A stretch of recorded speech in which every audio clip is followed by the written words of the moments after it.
Apprenons à être reconnaissants de la présence de Dieu dans notre vie. Dieu nous montre chaque jour qu'il est avec nous, par des signes, par des situations, par des réponses. Tu vois souvent dans certaines situations la main de Dieu ou la présence de Dieu qui te dit « Ma fille, je suis là, mon fils, je suis là ». Shalom, sois béni, mon frère, ma soeur. Si tu ne me connais pas, je suis ta soeur, la servante de Dieu Gaëlle Seroué, et je t'invite à rester avec moi jusqu'à la fin parce que tu vas entendre une très bonne nouvelle. Souvent, on a tendance à penser que Dieu nous a abandonnés. Pourquoi? Parce que dans certaines situations ou au cours de notre vie, dans certaines prières qu'on a fait à Dieu, on a soit demandé la lune, je donne un exemple, on a soit demandé le soleil, on a soit demandé des choses vraiment pour nous qui sont vraiment très gigantesques. Hein. On demande des choses à Dieu, pourquoi? Souvent c'est des choses qu'on demande à Dieu parce que soit on a eu le regard quelque part chez le voisin, ou bien on a fait face à certaines situations où on dit pourquoi pas, Seigneur, donne-moi ça aussi. Je ne vais pas dire malheureusement, mais le Seigneur n'a pas encore répondu à notre prière. Pourquoi? Lui seul sait. On s'est dit, ah mais Dieu m'a abandonné. Vraiment, tout ce que je demande au Seigneur, il ne me répond pas. Le Seigneur m'a abandonné. Hein? Le Seigneur m'a laissé tomber. Le oui du Seigneur, j'ai l'habitude de dire, est une bénédiction. Et le non du Seigneur est tout aussi une bénédiction, mais aussi une protection. Dieu nous veut du bien, mais souvent il te dit non parce que ce n'est pas encore le moment.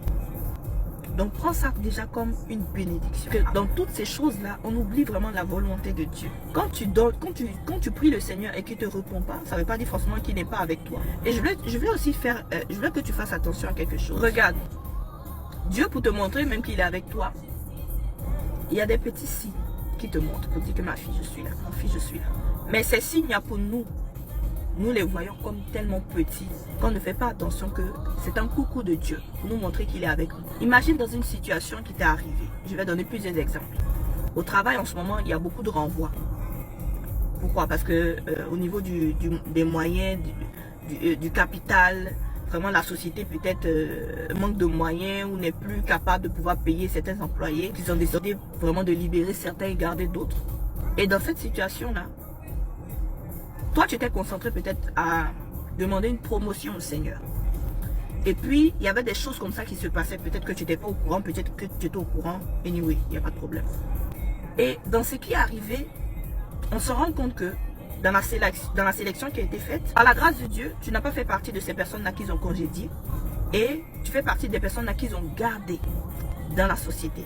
Ça, c'est un signe que le Seigneur t'a montré qu'il est là, il est avec toi. Parce que tu t'es concentré à lui demander la promotion, tu n'as pas vu que là, il a fait quelque chose pour toi.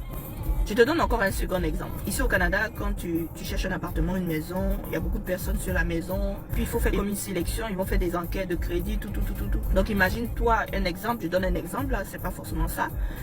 Si toi peut-être tu payais un loyer de 500 $, la maison que tu veux prendre est une maison dont le prix a triplé ou c'est devenu 1500 $, et que tu vois que parmi les candidats, ben, tu fais partie de ceux-là vraiment qui n'ont pas vraiment un budget assez élevé. Et puis tu te dis, ah, ça c'est sûr qu'ils ne vont pas me prendre. Et puis tu fais un songe où Dieu te dit, ils vont vous choisir.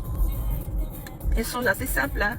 Et il savait que parmi tous les candidats pour la maison, on t'appelle, on vous appelle et puis on dit, ben, c'est vous qu'on choisit. D'autres vont trouver ce témoignage comme un témoignage banal.